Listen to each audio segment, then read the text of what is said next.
नमस्ते, the freedom में आपका स्वागत है। मैं सुधीर। आज से एक नई श्रृंखला की शुरुआत हो रही है। इस श्रृंखला का नाम है आजाद भगत के साथी। इस श्रृंखला की शुरुआत क्यों, इसकी जरूरत क्यों पड़ी? दरअसल जब भी हम क्रांतिकारियों के बारे में चर्चा करते हैं तो दो मुख्य नाम तो सामने आते हैं, आने भी चाहिए। भगत सिंह और चंद्रशेखर आजाद। चंद्रशेखर आजाद HSRA के सेनापति थे, हिंदुस्तान सोशलिस्ट रिपब्लिकन आर्मी के कमांडर इन चीफ थे, नेतृत्व करते थे, लीड कर रहे थे। उनका नाम तो आना ही चाहिए। और एक और जो नाम आता है भगत सिंह, बौद्धिक रूप से सबसे अधिक सशक्त थे। उन्होंने बिल्कुल ही क्रांति की दिशा बदल दी। इससे पहले जो क्रांतिकारियों का दल था, पार्टी थी, उससे बिल्कुल अलग एक अलग मुकाम पर ले गए, बहुत ऊंचाई पर ले गए। इसलिए लेकिन इन दोनों के अलावा क्रांतिकारी गतिविधियों के लिए या दल में जिस तरह से क्रांतिकारी दल, देश में जिस तरह से क्रांतिकारी दल की प्रतिष्ठा बनी, उसमें और भी लोगों का योगदान है। बहुत सारे लोगों की कुर्बानियां छिपी हुई हैं और उन्हें जानना बहुत जरूरी है। इसलिए ये आज से ये श्रृंखला शुरू की जा रही है जिसका नाम है आजाद भगत के साथी। इसमें हम चंद्रशेखर आजाद और भगत सिंह के साथियों के बारे में जानेंगे। आज का किस्सा दो खास क्रांतिकारियों की गिरफ्तारी को लेकर के। भगत सिंह चंद्रशेखर आजाद के सबसे नजदीकी साथियों में से थे। एक का नाम था जयदेव कपूर और दूसरे थे शिव वर्मा। शिव वर्मा और जयदेव कपूर का बड़ा रोल रहा है क्रांतिकारी दल में। और दिल्ली में मकान लेने से लेकर के कैसे कैसे बम विस्फोट होगा असेंबली में, सारा प्लान जयदेव कपूर ने किया था। पास की व्यवस्था उन्होंने ही की थी। तो ये सब हुआ ये था कि जब कई लोग गिरफ्तार हो गए, बहुत सारी जगहों पर धरपकड़ होने लगी, तो जो क्रांतिकारियों का दल था उसे शिफ्ट कर दिया गया। केंद्रीय कार्यालय बनाया गया सहारनपुर में। और सहारनपुर में जब केंद्रीय कार्यालय बना दिया गया, उस कार्यालय के बारे में बहुत कम लोगों को पता था। और तब ये किया गया कि आगरा और दिल्ली में जो भी सामान थे क्रांतिकारी दल के, दस्तावेज वगैरह थे और खास तौर पर हथियार, बनाए गए बम और बनाने जाने वाले बम की सामग्रियां, उन सभी को यहाँ पर लाया गया। कहाँ? सहारनपुर में, सहारनपुर के दफ्तर में। और सहारनपुर का दफ्तर कैसे लिया गया था? वो क्रांतिकारी दल में एक बहुत ही खास नाम है, डॉक्टर गया प्रसाद। तो डॉक्टर गया प्रसाद क्या करते थे कि डॉक्टरी की उन्होंने पढ़ाई कर रखी थी, जो गांव वाले डॉक्टर होते हैं, RMP, उस तरह से। और ये जहां पर जरूरत पड़ती थी दल को, वहां अपना एक डिस्पेंसरी अपनी एक खोल लेते थे। और डिस्पेंसरी के बहाने कुछ मरीजों को भी देख लेते थे, बाहर के लोगों को शक नहीं होता था और अंदर ये सब कुछ बाकी की गतिविधियां चलती थी। फिरोजपुर में पहले वो चलाते रहे। फिरोजपुर में अब भी वो बिल्डिंग है, पंजाब का फिरोजपुर जो जगह है, और वहां पर वो बिल्डिंग अब भी है जिसमें गया प्रसाद ने डिस्पेंसरी अपनी खोली थी। उसमें तमाम क्रांतिकारी रहते थे, आते जाते थे, वहां अभ्यास होता था। बहुत सारी चीजें जुड़ी हुई हैं। उस पर एक वीडियो पहले से ही है, द फ्रीडम पर आप देख सकते हैं। फिरोजपुर वाले जो फैक्ट्री, उसे अब सरकार ने राष्ट्रीय धरोहर का दर्जा दे दिया है उस बिल्डिंग को।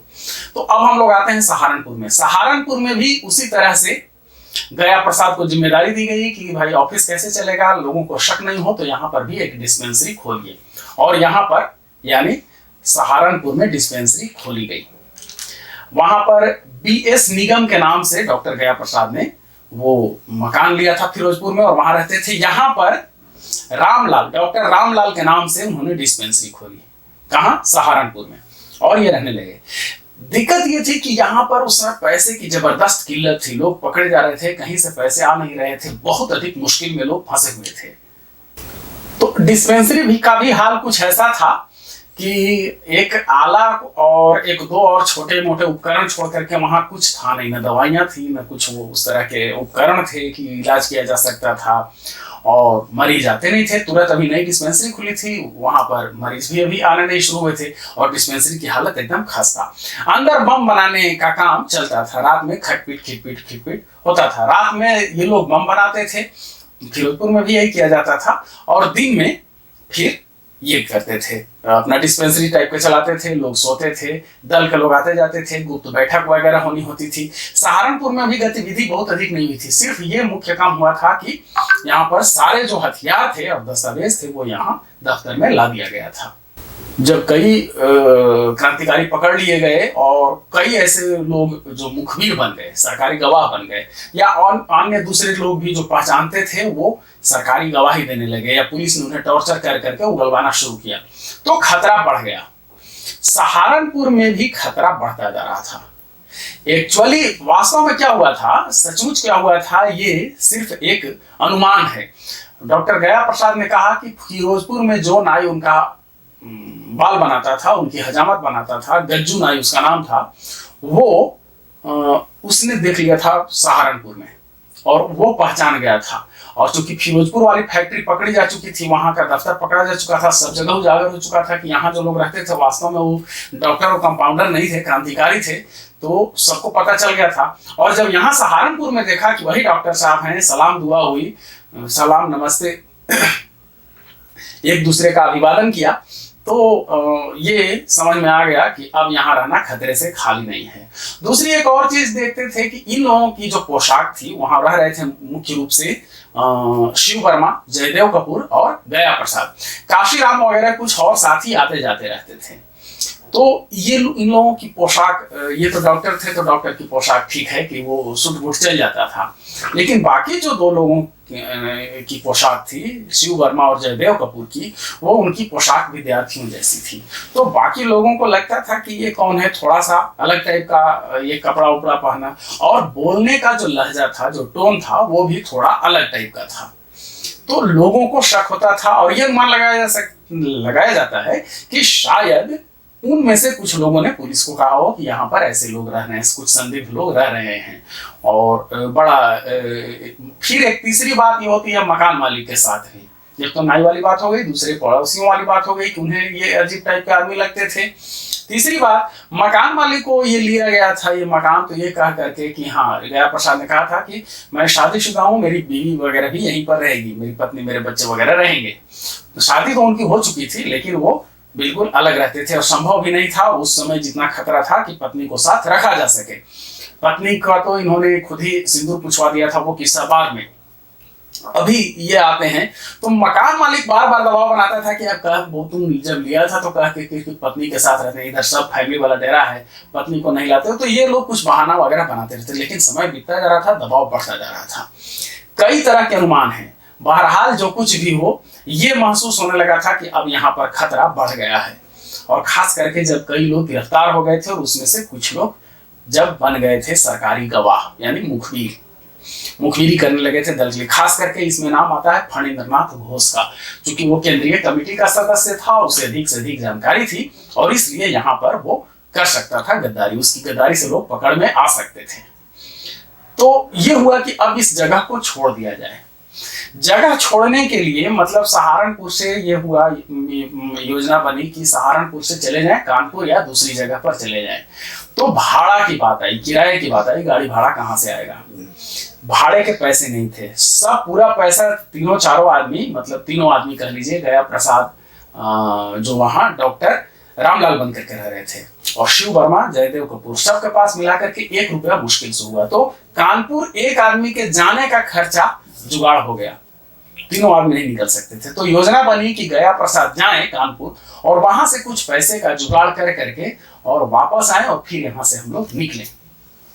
थोड़ी सावधानी ये लोग भी बरत सकते थे। कहा जाता है कि शिव वर्मा और जयदेव कपूर को जब चीजें खिलाफ में लगातार होती जा रही थी, प्रतिकूल परिस्थिति बन रही थी, तो हट जाना चाहिए था, लेकिन फिर भी इन लोगों ने सोचा कि अच्छा 1-2 दिन की बात है, उधर से वो आ जाएंगे।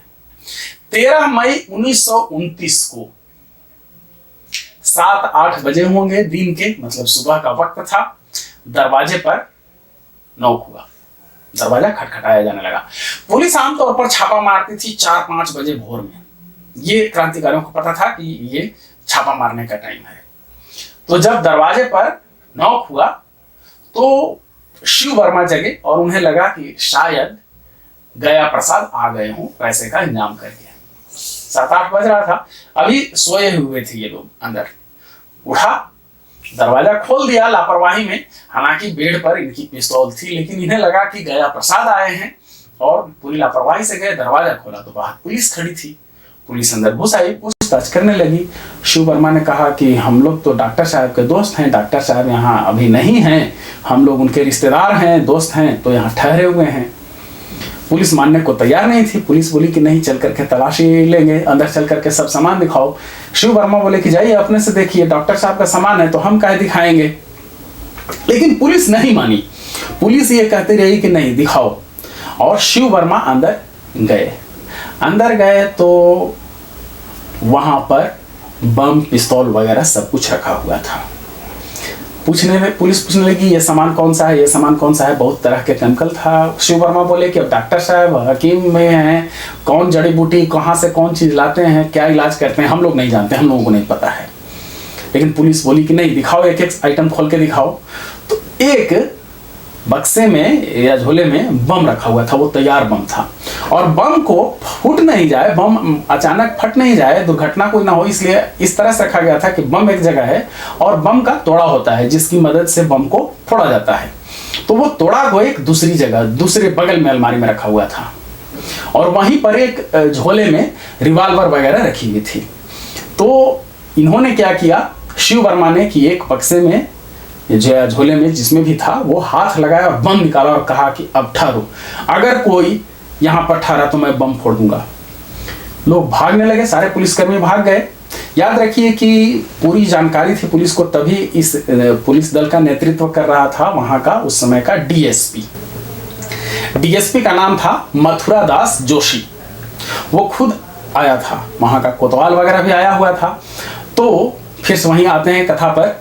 शिव वर्मा वो बम निकाल करके कहते हैं कि भागो, नहीं तो फोड़ दूंगा, जो यहाँ रहेगा वो मारा जाएगा। तो पुलिसकर्मी भाग उठते हैं। डीएसपी तो दरवाजे से बाहर निकल गया था उस समय तक, लेकिन ये बम फोड़ नहीं सकते थे। तो बम का तोड़ा के लिए या फिर रिवाल्वर के लिए दूसरी अलमारी की तरफ जब शिव वर्मा लपके, तब तक कोतवाल जो वहां था वो इन पर झपट पड़ा और इनको कमर से पकड़ लिया और चिल्लाने लगा कि जल्दी दौड़ो, आए हो क्रांतिकारियों को पकड़ने, तो भाग क्यों रहे हो, डर क्यों रहे हो, जल्दी दौड़ो, मेरी मदद करो, हमने इनको पकड़ लिया है। और पकड़ लिया है, वो पकड़ करके वो पूरा पटक दिया और उधर से और पुलिसकर्मी आ गए और इस तरह से शिव वर्मा विवश हो गए। शिव वर्मा को बाहर पकड़ के लाया गया। तब तक जयदेव कपूर को पुलिसकर्मियों ने उठाया था और घेर लिया था। जयदेव कपूर को अभी समझ में नहीं आ रहा था कि हुआ क्या। वो आंख मल रहे थे, तुरंत नींद से उठे थे, उन्हें पता नहीं चल रहा था कि क्या हुआ है, क्या करना है। और डीएसपी जो दोबारा फिर अंदर आया, ये जब कोतवाल की आवाज सुनकर के कि पकड़ लिया है, तो वो जयदेव कपूर की तरफ पिस्तौल कर करके और धमकी देने लगा, जल्दी से बम फेंको नहीं तो गोली मार दूंगा, जल्दी से बम फेंको नहीं तो गोली मार दूंगा। जयदेव कपूर को अब सीधे समझ में आने लगा कि क्या हुआ है। तो उन्हें यह भी पता चला कि उन्हें अनुमान लगाया उन्होंने कि शायद शिव वर्मा ने बम लिया हुआ है। तो जयदेव कपूर की अब हंसी छूट गई और वो डीएसपी को बोले कि अरे कम से कम पिस्तौल की नली तो सीधा कर लीजिए, देखिए पिस्तौल की नली आपकी कहाँ जा रही है। और वो डीएसपी का पिस्तौल जो था वो नीचे की तरफ उसकी नली थी, वो डर के मारे कांप रहा था, चूंकि उसे लगा कि यहाँ काफी हथियार हैं।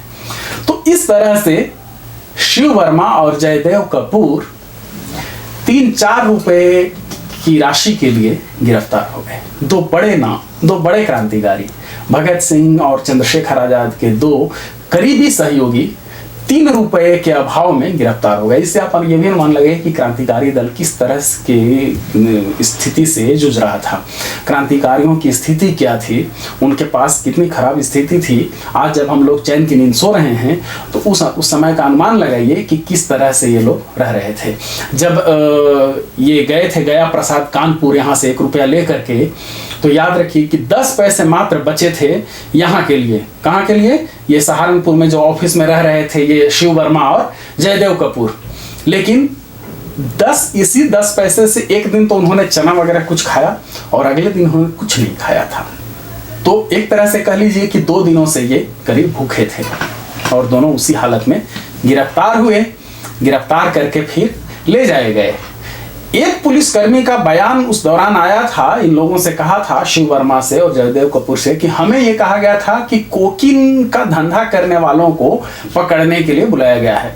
दरअसल पड़ोसियों को कुछ ये भी शक था कि ये लोग कुछ काम धंधा करता नहीं है, दिन भर पड़ा रहता है, ये लोग कोकीन या अफीम वगैरह वाला ग्रुप है, तो हो सकता है कि इसलिए सिपाहियों को यह भी बताया गया हो। असली बात क्या थी, कैसे, आखिर किसने किए, क्या गज्जू नाई ने ये किया, क्या मकान मालिक ने किया? फणींद्र नाथ घोष भी ये दफ्तर के बारे में जानता था और वो भी 2 दिन 3 दिन पहले ही गिरफ्तार हुआ था और वो तुरंत सरकारी गवाह बन गया था। तो क्या फणींद्र नाथ घोष ने गवाही दी या फिर पड़ोसियों ने? कई तरह के अनुमान हैं। बहरहाल 3 रुपए के लिए ये 2 बड़े क्रांतिकारी उस हालत में गिरफ्तार कर लिए गए। और सबसे बड़ा और एक नुकसान हुआ कि उस समय वहां पर तमाम जो हथियार तैयार थे, बम और पिस्तौल, बहुत सारा उस समय वहां हथियार रखा हुआ था, वो सब जब्त कर लिया गया। अगले किस्से में हम लोग जानेंगे कि यही इसी केंद्र से बड़े ही रोचक और नाटकीय अंदाज में गिरफ्तारी हुई थी डॉक्टर गया प्रसाद की, जो यहाँ डॉक्टर रामलाल के नाम से इलाज करते थे, डिस्पेंसरी चलाते थे। वो कहानी अगले वीडियो में। और चंद्रशेखर आजाद भगत सिंह के जिन साथियों के बारे में आप जानना चाहते हैं, जिनकी कहानियां आप जानना चाहते हैं, जिनकी जीवनी जानना चाहते हैं, आप कमेंट बॉक्स में लिखिए। किसी तरह का कोई कंफ्यूजन है या इस वीडियो में या किसी वीडियो में अगर आपको लग रहा है कि कोई बात तथ्य से परे है या कहीं पर कोई शक शुबा वाली बात है, तो वो भी कमेंट बॉक्स में लिख सकते हैं। और हमारे साथ जुड़े रहिए इसी चैनल पर। द फ्रीडम पर क्रांतिकारियों से संबंधित, स्वाधीनता संग्राम के सेनानियों से संबंधित सैकड़ों वीडियो हैं, आप देखिए। जो इस तरह के विषय में रुचि रखते हैं उन तक फॉरवर्ड कीजिए, उन्हें बताइए और सभी को एहसास दिलाइए कि हमें जो आज़ादी मिली है उसके लिए हमारे महान क्रांतिकारियों ने कितनी कुर्बानियां दी हैं। और हमेशा जुड़े रहें हमारे साथ, इसके लिए चैनल को सब्सक्राइब कर दीजिए। धन्यवाद। जय हिंद। इनकलाब जिंदाबाद।